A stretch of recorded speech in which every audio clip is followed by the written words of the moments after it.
I don't pay for black mechanics to touch my aircraft. I pay for professionals. San Francisco Bay Area, Zenith Aero Systems private runway, 7 a.m. Harrison Thorne IV, a billionaire tech CEO with a $4.2 billion net worth, stood beside his $65 million Gulfstream G650 minutes from takeoff.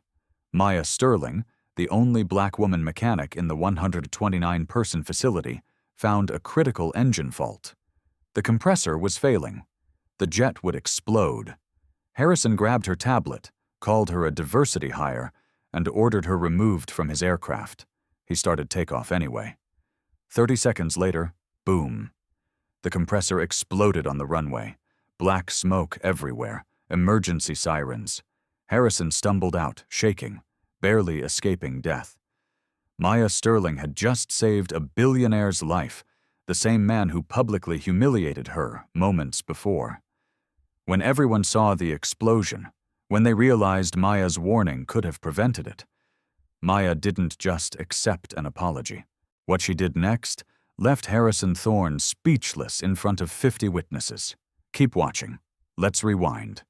6 hours earlier, Maya Sterling woke up at 5:30 a.m. in her small Oakland apartment. Same routine as always.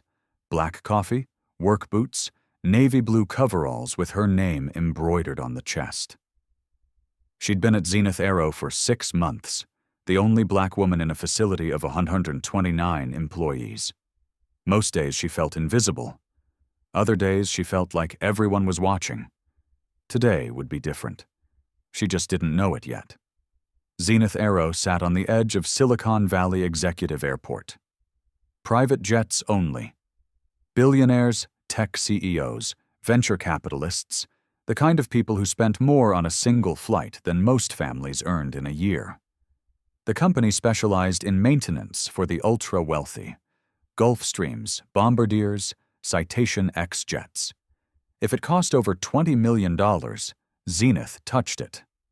Maya had come from commercial aviation, Boeing, United Airlines maintenance crews. She'd spent 12 years climbing the ladder.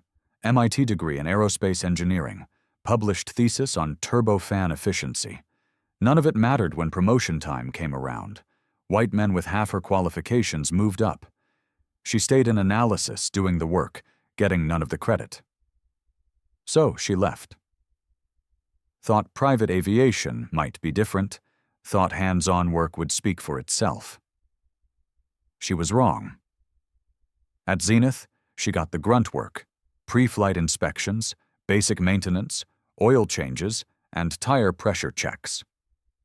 Meanwhile, white mechanics with less experience handled the complex repairs, the system rebuilds, the engine overhauls.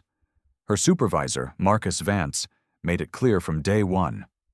"We have standards here, Sterling. Don't mess up." Standards. That word carried weight. It meant, don't make us regret hiring you. Don't prove the doubters right. Be twice as good for half the recognition. Maya parked her Toyota at 6:15 a.m. The sun was just breaking over the East Bay Hills. The facility was already buzzing. 3 jets scheduled for departure before noon. She clocked in, grabbed her tablet and toolkit. Marcus was waiting in the hangar. "Sterling." He didn't look up from his clipboard. "Thorne's G650 pre-flight inspection. He's wheels up at 8 sharp. Maya nodded. Harrison Thorne V. She knew the name, everyone did. Tech billionaire. 3 unicorn companies. Net worth in the billions. Regular Zenith client. Also known for being difficult, demanding, and intolerant of anything less than perfection. "Standard inspection?" Maya asked. Marcus finally looked at her. "Yes, Sterling, standard. Can you handle that?" She bit back her response. "Yes, sir." The Gulfstream G650 sat on the tarmac like a sculpture, sleek white fuselage, swept wings, twin Rolls-Royce engines, $65 million of engineering. Maya approached the starboard engine, opened her diagnostic tablet, and began the checklist. Fuel systems check, hydraulics check, electrical check. Then she got to the engines. The BR-725 turbofans, 22,000 lbs of thrust each, the heart of the aircraft. She connected her tablet to the engine diagnostic port and ran the sensor sweep. Standard protocol. The numbers came back. Everything looked normal, within tolerance, green across the board. Except Maya frowned. She zoomed in on the N1 compressor readings. The fan blade rotation sensor vibration amplitude was 0.003 meter, technically within the acceptable range of 0.05. But something felt wrong. She cross-referenced with the temperature sensors. Ambient air 52 degree form. Forecast for cruise altitude 68 degree, a 16 degree variance. Then she checked the maintenance history. Last turbine inspection 14 months ago. Blade wear noted at 0.4 mm, within the 0.5 tolerance limit. Maya did the math in her head. Turbofan blade degradation wasn't linear, it was exponential, especially in titanium alloy blades under thermal stress. At 0.4 mm 14 months ago, the blade was at 80% of tolerance. Following exponential degradation with a power curve exponent of 2.3, projecting forward 4 months past the scheduled inspection, the current wear should be approximately 0.46 mm, 92% of tolerance. And with a full passenger load climbing to 45,000 ft, thermal expansion on a blade with existing microfractures. Maya's stomach dropped. She ran the calculation again, double-checked her numbers. Same result. This engine had a 78% probability of catastrophic failure under stress conditions, most likely between 28,000 and 32,000 torst, right in the middle of the climb to cruise altitude. She photographed the diagnostic screen and logged the readings. She checked the flight plan on the system. Harrison Thorne's destination. New York. Flight path over the Rocky Mountains. Cruise altitude 45,000 ft. If that compressor failed at altitude over mountains, the results would be catastrophic. Engine disintegration, asymmetric thrust, hydraulic failure. Survival rate for high-altitude compressor failure in twin-engine jets, 11%. Maya looked around the tarmac. Other mechanics were finishing their inspections, giving thumbs-up signals, clearing aircraft for departure. She pulled out her phone and checked the time. 7:05 a.m. Harrison Thorne would arrive any minute. She had to tell someone. Maya walked quickly back to the hangar and found Marcus Vance reviewing paperwork. "Marcus, I need to show you something." He didn't look up. "I'm busy, Sterling." "It's the Thorne jet, the starboard engine. I'm seeing anomalies in the compressor blade sensors." Now he looked up, annoyed. "Anomalies? The readings are within tolerance. I checked them myself 2 days ago." "Barely within tolerance. And when you factor in thermal expansion at cruise altitude with the current blade wear progression..." "Sterling." Marcus's voice went cold. "Are you questioning my inspection?" "I'm saying the numbers suggest... The numbers are within spec. That's what matters. We follow the manual, not hunches." Maya held up her tablet. "Look at the vibration amplitude. Then look at the blade wear from the last inspection. If you project the degradation curve..." "I don't have time for this." Marcus signed a form and handed it to another mechanic. "Thorne's aircraft is cleared for departure. If you're not comfortable with standard procedures, maybe this isn't the right job for you." The words hit like a slap. Maya felt her face flush. Other mechanics were listening now, watching. "I'm just trying to..." "You're trying to show off," Marcus said quietly. "Trying to prove you're the smartest person in the room. That's not how we work here. We're a team. We trust each other's inspections." He walked away, leaving Maya standing there holding her tablet with evidence nobody wanted to see. She went back to the jet, rechecked her readings. Same numbers, same risk. Maybe she was wrong. Maybe she was overreacting. Maybe Marcus was right and she was just trying to prove something. But the numbers didn't lie. Engines didn't lie. Her father's voice echoed in her head. Elias Sterling, dead 2 years now, a former automotive engineer at GM, the man who'd raised her alone after her mother died. If you know you're right, stand in it. Maya heard the cars arriving and looked up. 3 black limousines pulling onto the tarmac. Harrison Thorne 5 had arrived. He stepped out of the lead vehicle.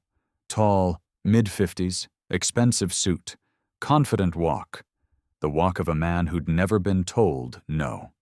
Behind him came his executive assistant, Chloe Sinclair, then his pilot, Captain Robert Hayes, then 3 more passengers, business associates probably, all dressed like they were heading to a board meeting. Harrison walked straight toward his jet and saw Maya standing at the engine. His face changed, not quite disgusted, more like inconvenienced. "Captain Hayes," he called out, "I thought I requested experienced personnel for this morning." Maya felt every eye turn toward her. The other mechanics, the pilots, the ground crew. Captain Hayes jogged over. "Sir, Miss Sterling is one of our certified—" "Where's Marcus?" Harrison cut him off. "Where's someone who actually knows these aircraft?" Maya stepped forward, professional and calm. "Mr. Thorne, I'm certified for G650 maintenance. I've completed your pre-flight inspection, but I need to show you—" Harrison held up his hand. Didn't let her finish. "Let me be very clear. I don't have time for on-the-job training. I have a meeting in New York that's worth $800 million. I need someone qualified." "I am qualified, sir. MIT Aerospace Engineering, 12 years experience, but your starboard engine." "MIT?" Harrison's eyebrow raised. "Really? And yet here you are doing pre-flight checks." The condescension dripped from every word. Maya felt her hands tighten on the tablet. Marcus Vance appeared. Thank God he'd fixed this. "Mr. Thorne." Marcus extended his hand. "Everything's cleared for departure, sir. All systems nominal." Harrison shook his hand, warm and familiar. "Marcus, good to see you. I assume you personally verified the inspection." "Yes, sir. I've reviewed all the diagnostics. You're good to go." Maya couldn't stay quiet. "Marcus, I showed you the compressor readings. Sterling, I've got this." Marcus's tone was a warning. "Don't embarrass me in front of the client." Harrison turned to Maya, really looked at her for the first time, and she saw it in his eyes. That calculation, that assessment. Black woman, grease-stained coveralls, cheap work boots, trying too hard to be heard. He'd already decided she didn't belong. "Young lady," Harrison said slowly, "I'm sure you're very enthusiastic, but enthusiasm doesn't replace experience. Captain Hayes, let's board. We're already running behind." Maya took a step forward. "Mr. Thorne, please. There's an anomaly in the N1 compressor. If you take off with those readings—" Harrison turned back, his patience exhausted. "Do you know how many times I've flown in this aircraft? Hundreds. Do you know how many mechanics have cleared it? Dozens. All of them more experienced than you." He moved closer. Close enough that she could smell his cologne. Close enough that his voice was almost a whisper. "I don't pay for black mechanics to touch my aircraft. I pay for professionals." He said it out loud, deliberately. Maya felt the words like a physical blow. The other mechanics stopped moving. Captain Hayes looked away. Chloe Sinclair smirked.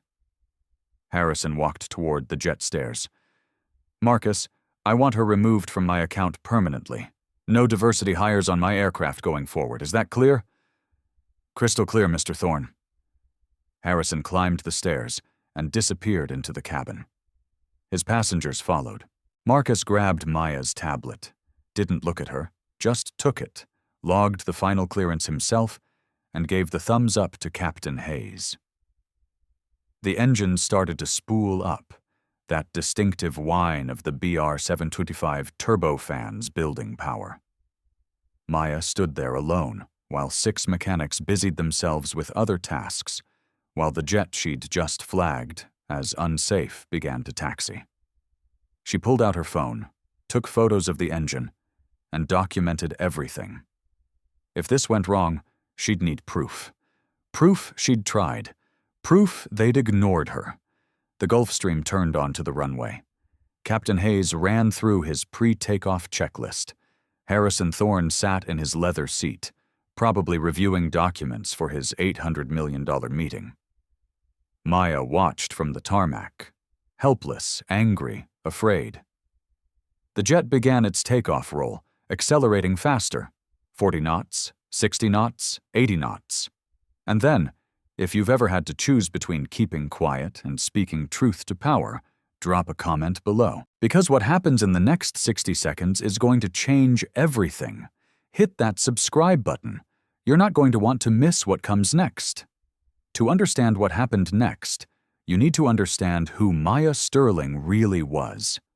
Detroit, Michigan, 1990. Maya was born into a family of engineers. Her father, Elias Sterling, worked at General Motors, automotive design, engine systems, the kind of work that required precision, patience, and an unwavering respect for physics. Her mother, Angela, was a nurse. She died when Maya was 8, breast cancer, sudden, devastating. After that, it was just Maya and her dad. Elias raised his daughter in the shop. While other kids played with dolls, Maya played with socket wrenches. While other families had dinner table conversations, the Sterling family had workbench discussions about torque ratios and combustion efficiency. Maya rebuilt her first carburetor at 12. Her father watched, barely offering guidance. Just let her figure it out. When she got stuck, he wouldn't give her the answer. He'd ask questions. What's the fuel-to-air ratio supposed to be? Why does the float valve matter? If the mixture is too rich, what happens? Maya learned to think like an engineer before she learned algebra.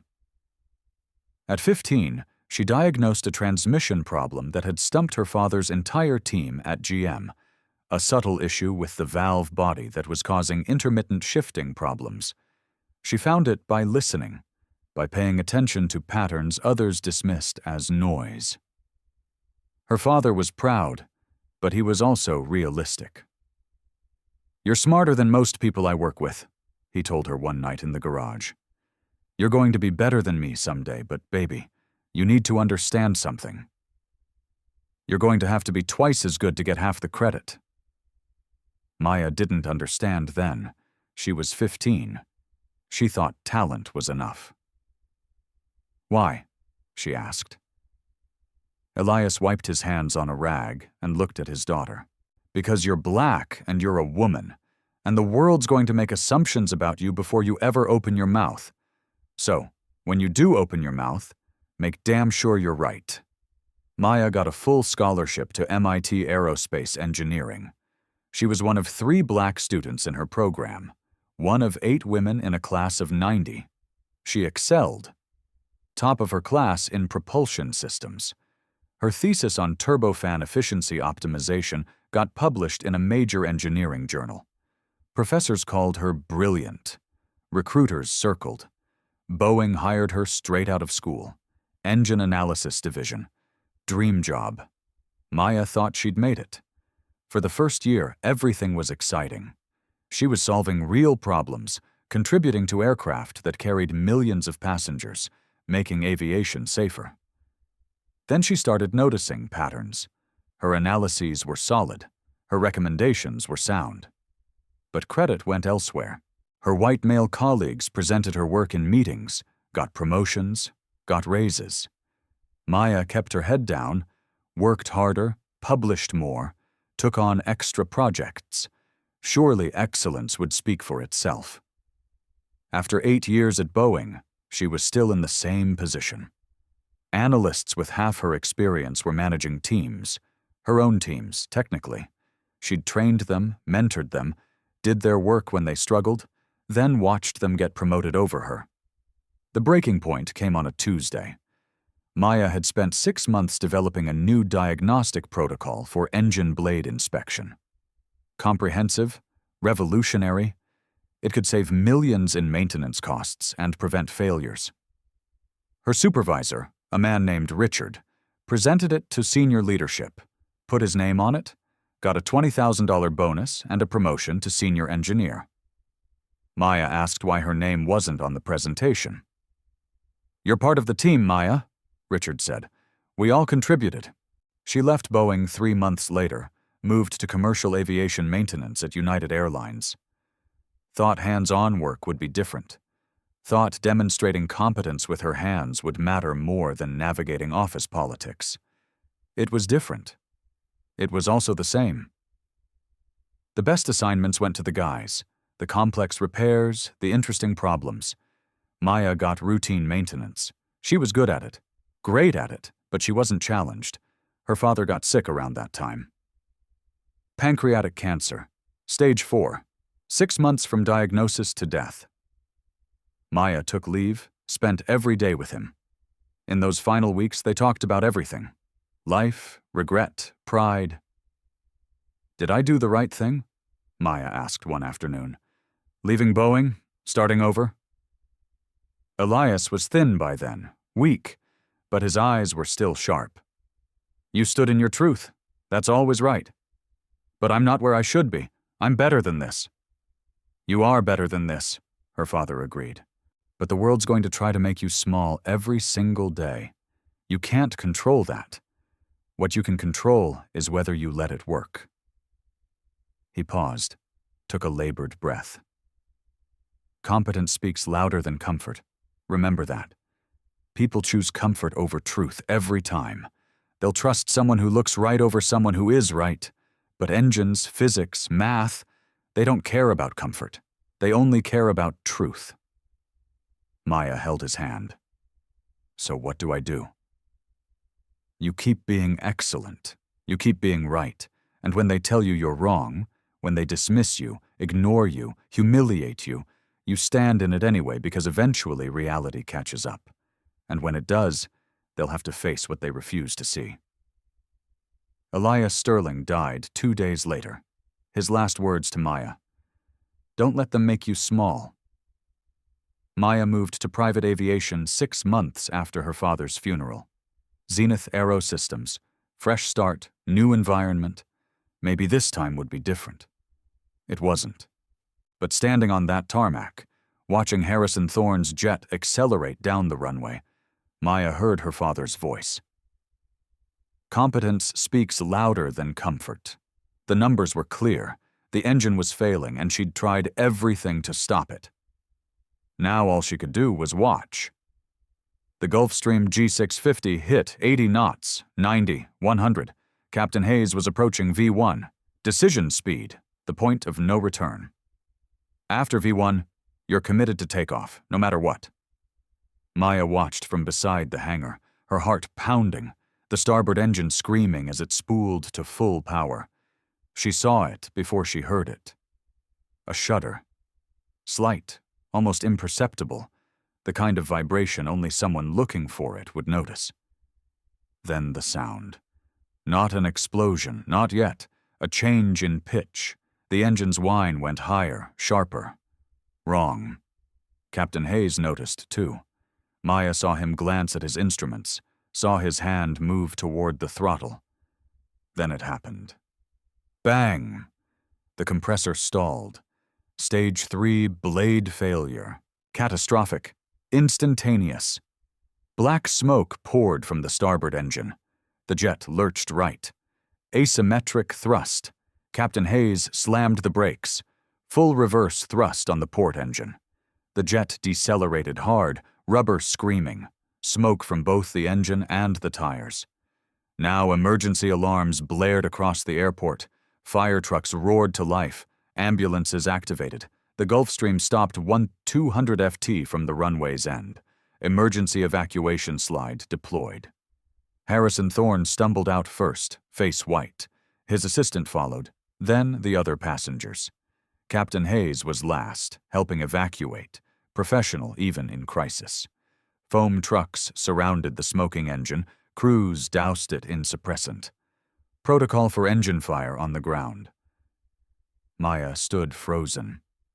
She'd been right. She'd known. And nobody had listened.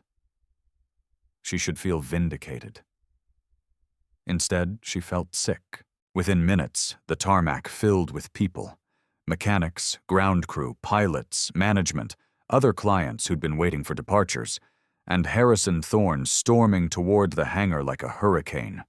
Who signed off on that aircraft? His voice carried across the entire facility, rage and terror mixed together. He'd just survived what could have been a fatal crash. Marcus Vance appeared, clipboard in hand. Maya saw him scan the document, saw his face pale.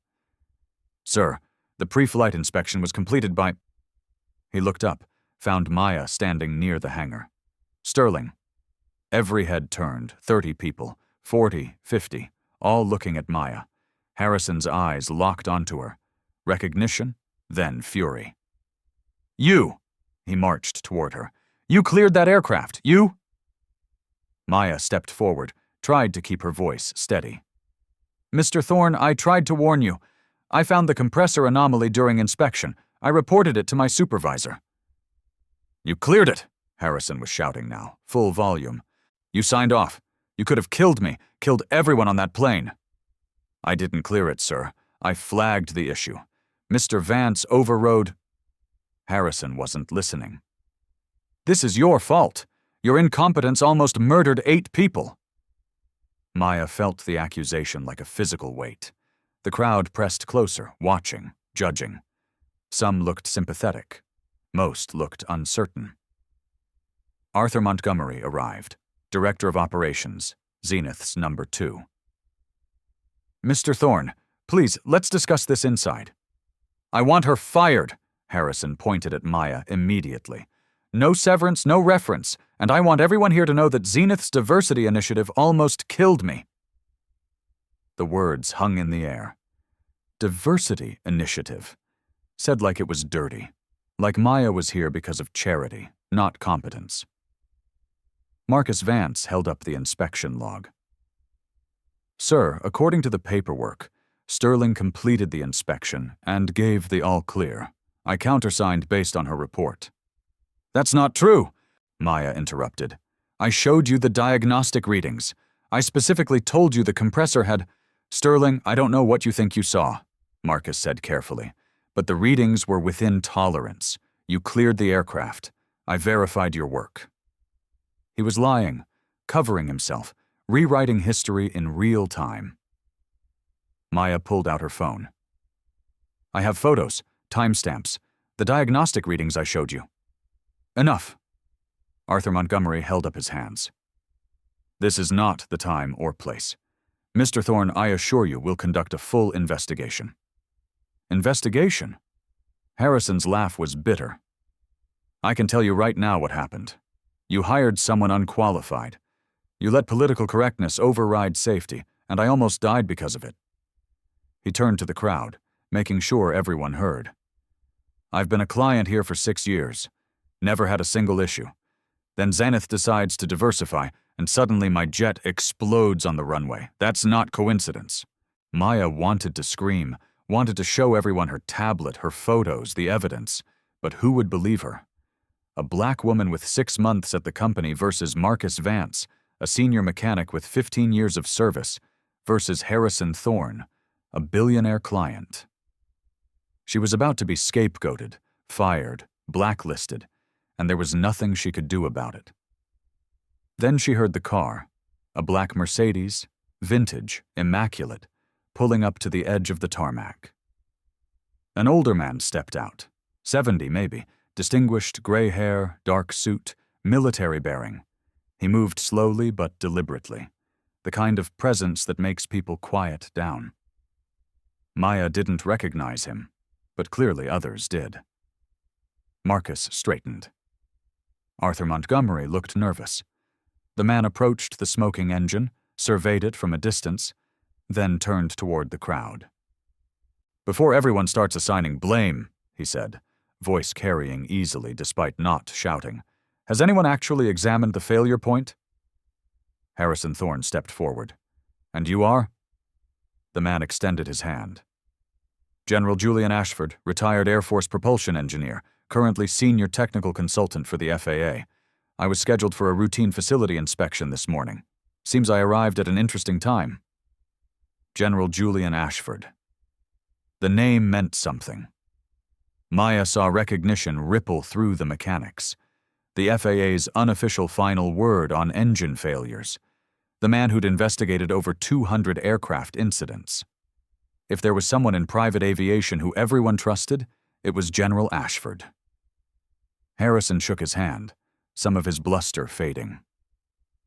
General, thank God. Someone competent. I demand a full investigation into how this woman's negligence— Ashford held up a hand, polite but firm. Mr. Thorne, I've investigated hundreds of incidents. I've learned never to start with conclusions. I start with evidence. He looked around the crowd, found Maya. You're the mechanic who performed the pre-flight inspection. Maya's throat was dry. Yes, sir. And your name? Maya Sterling, sir. Ms. Sterling, did you document your inspection? This was it. The moment. Maya pulled out her tablet, hands shaking slightly. Yes, sir. I found irregularities in the N1 compressor sensor readings. I reported them to my supervisor. I have photos, timestamps. Ashford nodded once. Show me.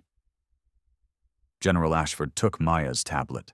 The crowd pressed closer, 50 people watching in silence. He studied the screen for a full minute, zooming in, checking timestamps, cross-referencing data. His face gave nothing away. Harrison Thorne stood with his arms crossed, confident this would prove Maya's incompetence. Marcus Vance looked increasingly uncomfortable. Finally, Ashford spoke. These readings— He looked at Maya. When did you take these? 6:52 a.m. And sir, approximately 15 minutes before engine start. Ashford turned the tablet to show the crowd. The N1 compressor sensor shows vibration amplitude of 0.003 mm within acceptable range by manual standards. Harrison relaxed, vindicated. See, she cleared faulty. I wasn't finished, Mr. Thorne. Ashford's voice had steel in it. Within acceptable range, yes. But Ms. Sterling didn't just record the vibration. She cross-referenced it with thermal differential data and bladeware progression. He looked at Maya. Walk me through your analysis. Maya took a breath. This was her moment. Mess this up and she was done. Get it right and maybe someone would finally listen. The ambient temperature was 52 joules, she began. The forecast showed it would reach 68 bar by cruise altitude stabilization, a 16-degree variance. I cross-checked with the maintenance logs. Last turbine inspection was 14 months ago. Bladeware noted at 0.4 mm, technically within the 0.5 mm tolerance. Ashford nodded. Go on. But turbofan blade degradation isn't linear, it's exponential, especially in titanium alloy under thermal stress. At 0.4 mm, the blade was at 80% of tolerance, following exponential degradation with a power curve exponent of approximately 2.3. Maya pulled up her calculations. Projecting forward from the last inspection, current wear should be approximately 0.46 μ, 92% of tolerance. Combined with full passenger load climb to 45,000 ton F2 and thermal expansion? She met Ashford's eyes. The thermal expansion rate on a blade with existing microfractures would exceed structural tolerance at approximately 38 minutes into flight. Most likely failure point. Between 28 and 32,000 FT during transition to cruise climb power. The tarmac was silent. Maya could hear her own heartbeat. Ashford studied her face. Where did you learn this analysis methodology? MIT, sir. My thesis was on turbofan efficiency optimization through predictive bladeware modeling. Something shifted in Ashford's expression. Respect, maybe. This is graduate-level material science. Most mechanics wouldn't catch this correlation. He turned to the crowd. By the manual, Ms. Sterling's readings were acceptable. But regulations require mechanics to apply professional judgment beyond checklist compliance. Ms. Sterling identified a pattern that indicated a high probability of failure under operational stress. Ashford looked at Marcus. "You're the supervising mechanic. You saw these readings." Marcus shifted. "The numbers were within spec. We follow the manual." "The manual provides minimum standards," Ashford said. "Professional judgment exists for a reason. Progressive deterioration requires experienced analysis." Harrison Thorne was no longer smiling. But the engine failed on the ground, so there was no actual danger. Ashford's expression hardened. "Mr. Thorne, you fundamentally misunderstand what happened here. Revelation 2, the pattern." Ashford pulled out his own tablet. "May I see the aircraft's maintenance history?" Arthur Montgomery rushed to comply. Within minutes, Ashford had the full 14-month log displayed on a portable workstation. He scrolled through, stopped, scrolled more, his jaw tightened. "Ms. Sterling, you noticed a pattern in these logs. Explain what you found." Maya hesitated. She'd be directly implicating Marcus, but she'd come this far. 14 months ago, turbine blade inspection, minor wear noted within limits. 9 months ago, compressor efficiency test, acceptable performance, no action required. 4 months ago, routine inspection, all systems nominal. She highlighted the entries. Notice the intervals. 5 months, 5 months. But the last inspection was 4 months ago. This aircraft was due for another inspection 3 weeks from now. Ashford nodded. "Who performed these inspections?" Arthur Montgomery checked the records. His face went pale. "All signed by Marcus Vance." Ashford turned to Marcus. In each case, marginal readings that should have triggered deeper investigation were simply noted and cleared. Explain your reasoning." Marcus's confidence cracked. "The numbers were all within specification. I followed protocol." "You followed the minimum." Ashford's voice was cold. "Now, this is precisely why the FAA emphasizes judgment over checklists. This bladeware has been progressing for over a year. Each inspection showed degradation trending toward failure, and each time you cleared it, because technically it met minimums."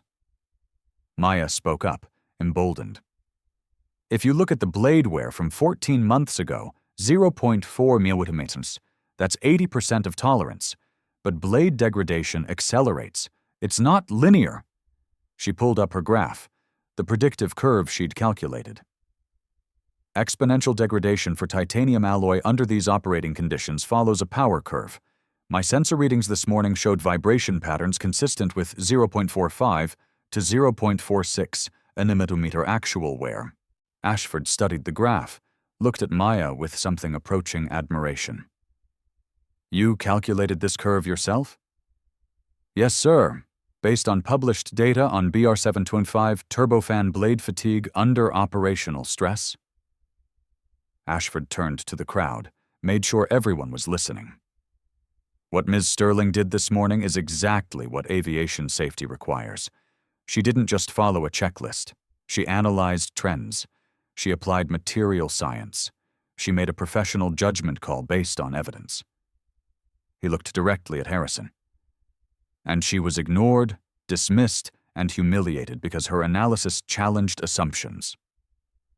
Revelation 3, the life-saving insight. Ashford pulled up his tablet, loaded a simulation program. "Mr. Thorne, you said the engine failed on the ground, so there was no danger. Let me show you what Ms. Sterling actually prevented." He input the G650's parameters. Weight, altitude profile, the specific compressor failure mode based on the visible damage. The simulation ran, showed the flight path Harrison's jet would have taken. "Your flight plan had you climbing to 45,000 ft over the Rocky Mountains. Based on this blade's condition and Ms. Sterling's analysis, the failure would have occurred at approximately $30,000 FT. The simulation showed it. The engine failure, the disintegration, the cascade of systems failures. A catastrophic compressor failure at that altitude at Mach 0.78 with the aircraft in climb configuration. Ashford paused. The engine doesn't just shut down, it disintegrates. Turbine blades become shrapnel. They damage hydraulic lines, fuel lines, control systems.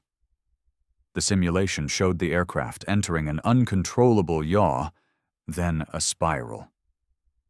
Ashford's voice was steady but grim. In 43 documented cases of high-altitude compressor disintegration on twin-engine jets, the survival rate is 11%, 5 survivors out of 43 incidents. He let that number hang in the air. Miss, Sterling's diagnostic precision didn't just prevent an engine failure, it prevented a mass casualty incident over a mountain range 280 miles from the nearest suitable airport. Ashford turned to Captain Hayes. Captain, you've flown this aircraft for 6 years. In your professional opinion, could you have recovered from compressor disintegration at flight level 300 in climb configuration?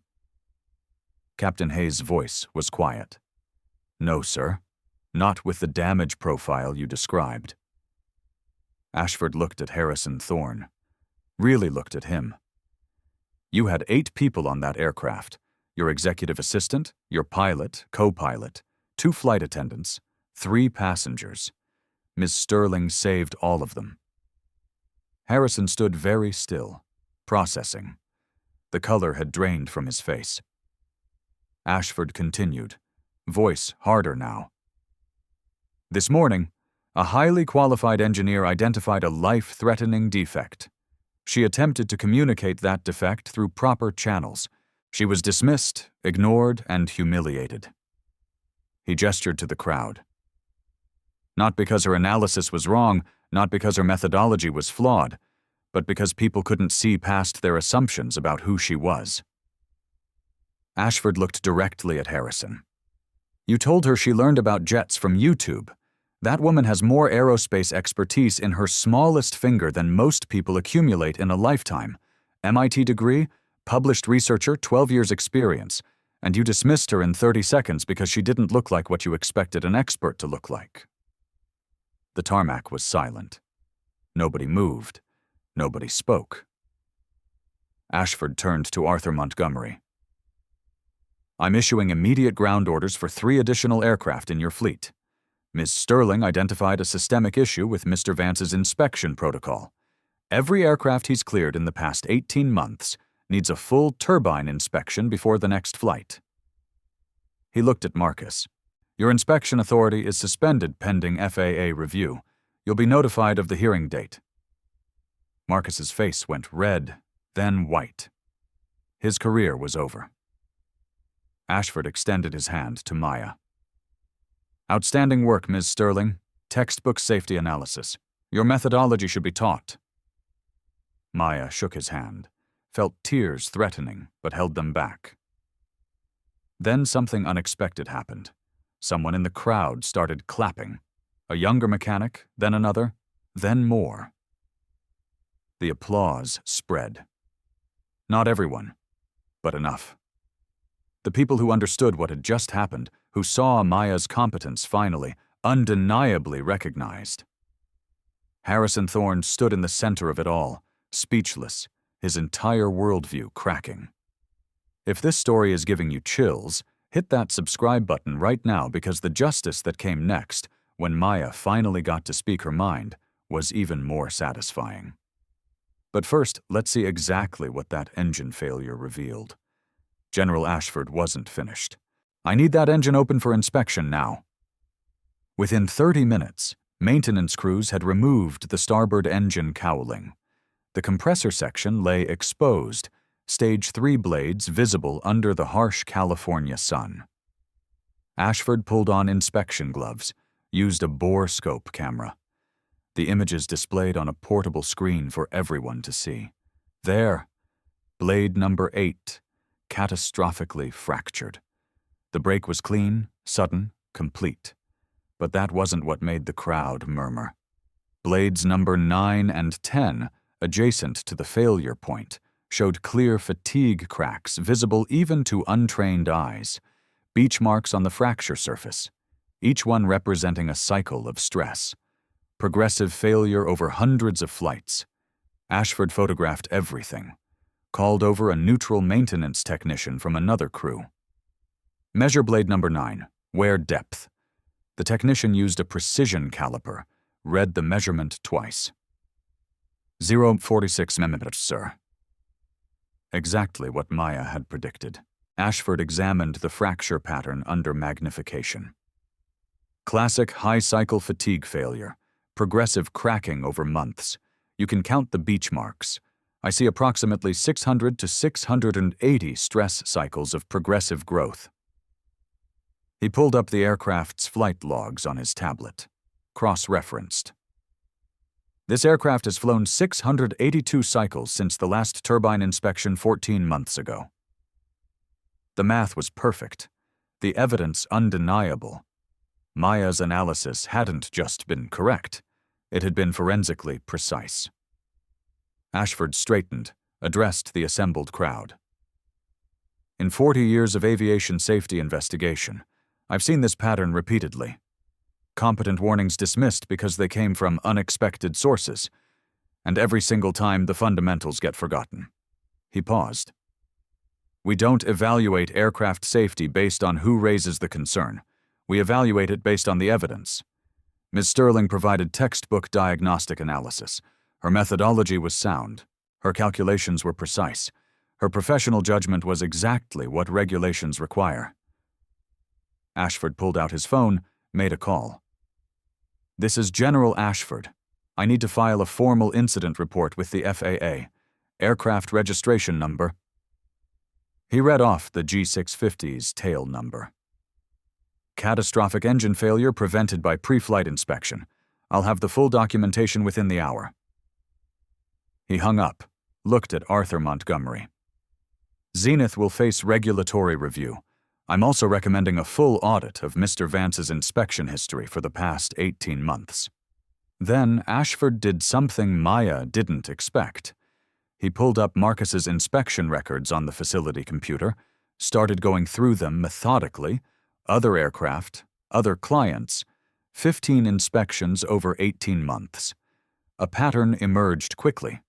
Marcus consistently cleared aircraft to minimum specifications, never recommended proactive maintenance, never flagged marginal readings for deeper investigation. 3 aircraft showed concerning patterns similar to Harrison's jet. Blade wear trending toward failure, temperature anomalies, vibration patterns at the edge of tolerance. These 3 aircraft, Ashford pointed to the records, ground them immediately, full turbine inspections before next flight. Arthur Montgomery looked sick. General, those are active client aircraft. Then your clients will wait. Ashford's tone left no room for argument. Would you prefer they wait on the ground or crash at altitude? He turned to the full crowd, made sure every mechanic, every pilot, every manager was listening. This is why professional judgment matters. This is why we can't just follow checklists. Aviation is a science, yes, but it's also an art. The art of seeing patterns, of trusting your analysis even when others doubt, of having the courage to stand in your expertise. Ashford looked at Harrison Thorne. Mr. Thorne, I'll be filing a formal incident report with the FAA.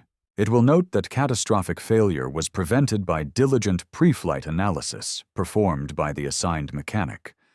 It will also note that proper safety protocols were initially ignored due to, he chose his words carefully, interpersonal dynamics that have no place in aviation safety.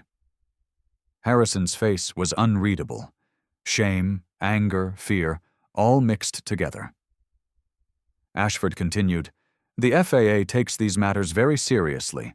Zenith will face review. Your aircraft will be grounded pending repairs. But Mr. Thorne, 8 people are alive right now because one mechanic refused to ignore what she knew was true. Silence across the tarmac. 50 people processing what they'd just witnessed. The complete vindication of Maya Sterling. The exposure of systemic negligence. The undeniable proof. Ashford extended his hand to Maya again. This time it felt different. Not just professional courtesy, but genuine respect. Ms. Sterling, I'd like your permission to use this case as a training example for FAA certification programs. Your diagnostic methodology should be taught to every aviation mechanic in the country. Maya's voice was steady despite the emotion. Of course, General. He pulled out a business card, handed it to her. I consult on turbofan safety protocols. I'd like to bring you in as a technical advisor. $250 an hour, if you're interested. Maya took the card. Couldn't quite believe this was happening. The crowd had gone quiet again. But this time it was different. This time people were looking at Maya Sterling with respect, with recognition, with an understanding of who she actually was. Someone started clapping again, then another person, then more. This time the applause was louder, longer, genuine. Maya stood there, vindicated, exhausted, and finally seen. Arthur Montgomery stepped forward in front of the entire crowd, 50 people watching.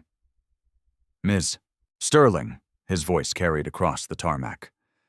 On behalf of Zenith Aerosystems, I want to apologize. We failed you today, failed our safety protocols, failed our obligations. He extended his hand.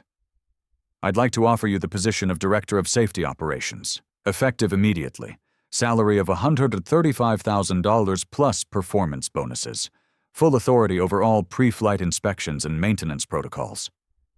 The crowd murmured. That was a huge position.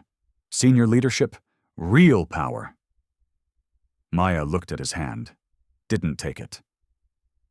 The murmuring stopped. This wasn't the script. You don't refuse an apology in front of everyone. You don't turn down a major promotion publicly. But Maya had something to say first. Mr. Montgomery, I appreciate the offer. Her voice was calm, clear. But before I accept anything, I need to understand something. She turned, faced Harrison Thorne directly, everyone watching. Mr. Thorne, you called me incompetent this morning. You said I learned about jets from YouTube. You tried to have me fired. And you did all of that before you knew anything about my qualifications, my education, or my track record. Harrison opened his mouth. Maya held up her hand. I'm not asking for an apology right now. I'm asking a question. She paused. What exactly made you assume I was unqualified? Silence. Complete silence. Harrison shifted, uncomfortable. Ms. Sterling, I made a hasty judgment. Before you answer, let me tell you what I observed this morning. Maya addressed the crowd now, not just Harrison. When Mr. Vance, a white man, told you the aircraft was safe, none of you questioned him. But when I, a black woman, said there was a problem, I was immediately dismissed. She pointed to a pilot in the crowd. You told me to stay in my lane, pointed to another mechanic. You laughed when Mr. Thorne called me incompetent. Back to Harrison. And you, Mr. Thorne, you looked at my coveralls, looked at my face, and decided I couldn't possibly know what I was talking about. Maya took a step closer. So I'll ask again. What made you assume I was unqualified? Because it wasn't my work. You hadn't seen my work. It wasn't my analysis. You hadn't heard my analysis. So, what was it? Harrison Thorne stood there, mouth slightly open, no words coming out. He knew the answer. Everyone knew the answer. But saying it out loud would mean admitting conscious bias, admitting prejudice, admitting he'd nearly died because he couldn't see past skin color. I don't... He literally couldn't speak, left speechless by a question he couldn't honestly answer without indicting himself. Maya maintained eye contact. Here's what happens next. Mr. Montgomery, I'll accept your offer, but with conditions. She listed them clearly, deliberately. 1. Full authority to implement new safety protocols across all aircraft, no exceptions. 2. Personal veto power over any mechanic's work, regardless of seniority. 3. Direct reporting to the CEO, not through operations. 4. Zenith institutes mandatory unconscious bias training for all employees, no exceptions. 5. Mr. Thorne, your aircraft.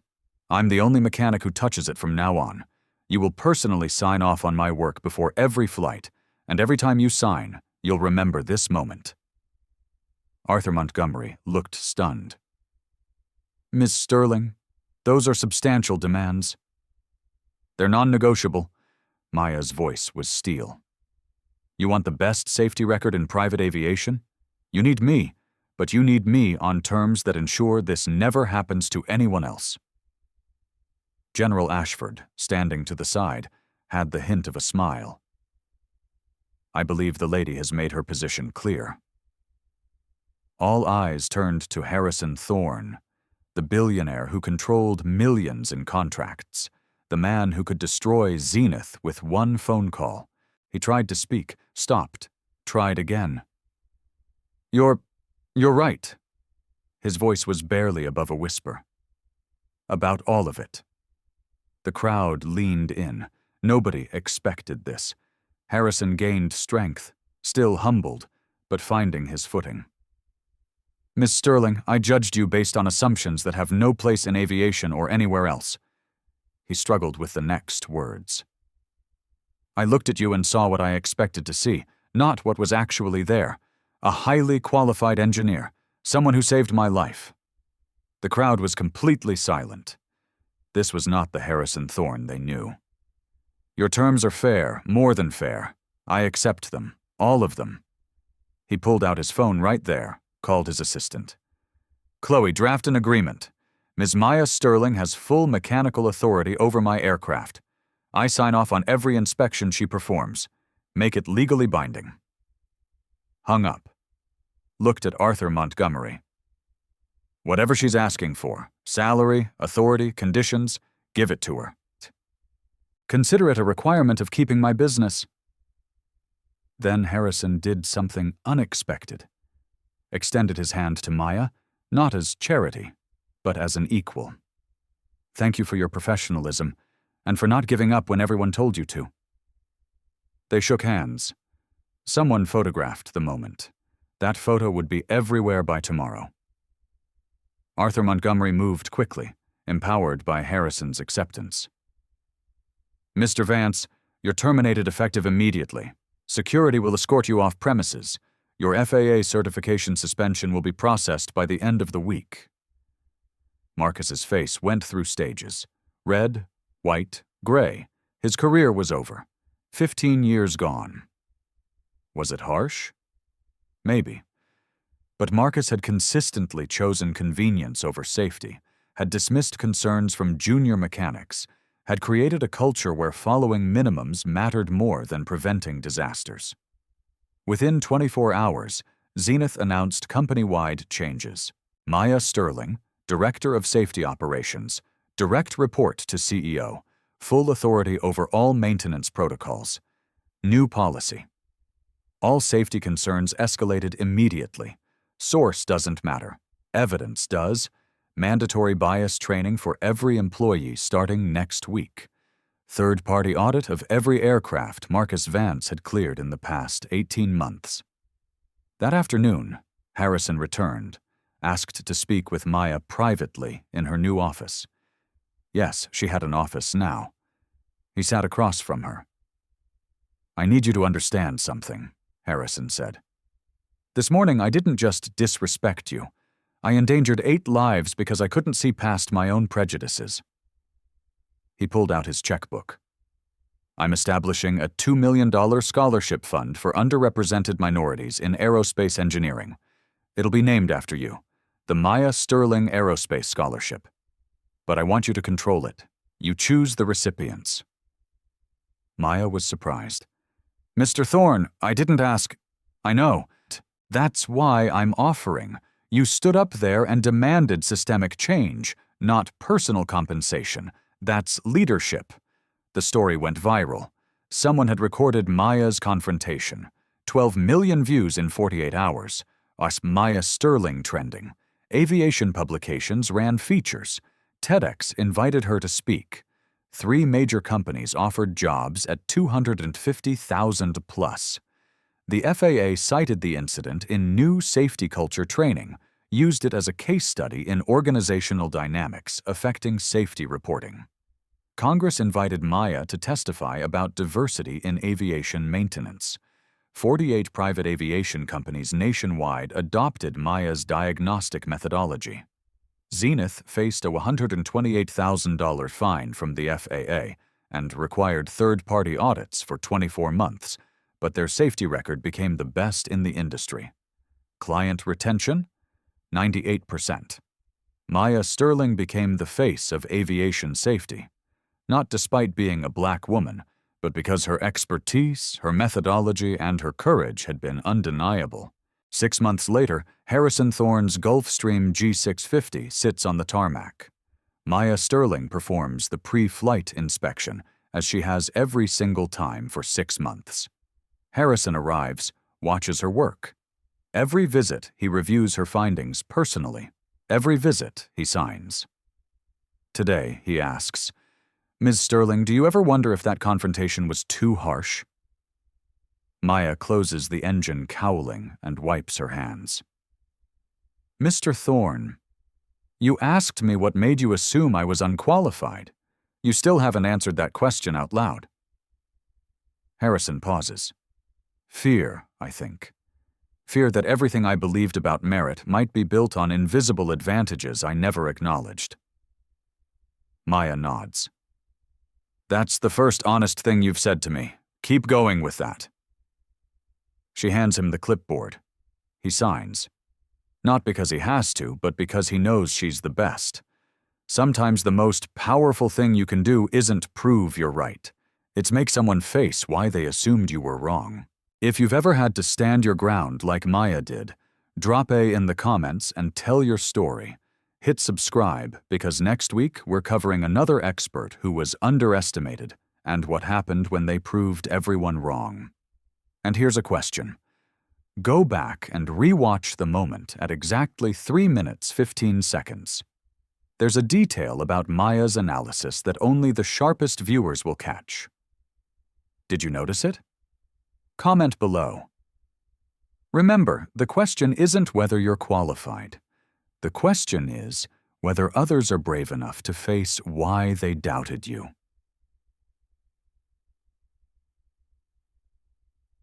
The moral lesson and life skill. The lesson. The armor of objective excellence.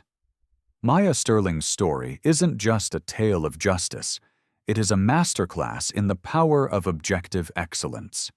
In a world that often judges by the cover rather than the content, your greatest weapon is a level of competence so undeniable that it transcends prejudice. Competence is the ultimate truth.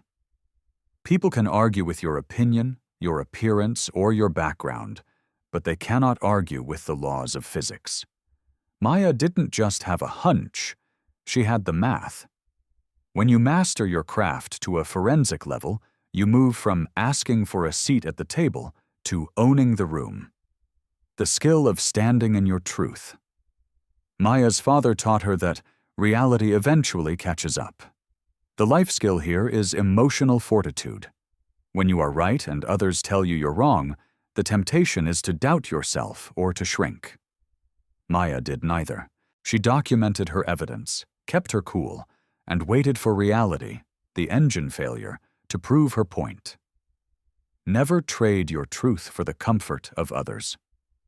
Accountability is radical love. Maya didn't just take the promotion, she demanded a change in the system. True leadership is realizing that your personal victory is hollow if the gates remain closed for those behind you. By forcing Harrison Thorne to confront his why, she performed a service for his soul, not just her career. The bottom line.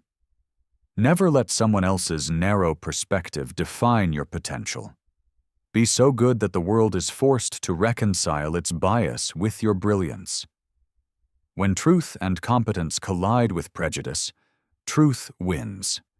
As long as you have the courage to stand by the math.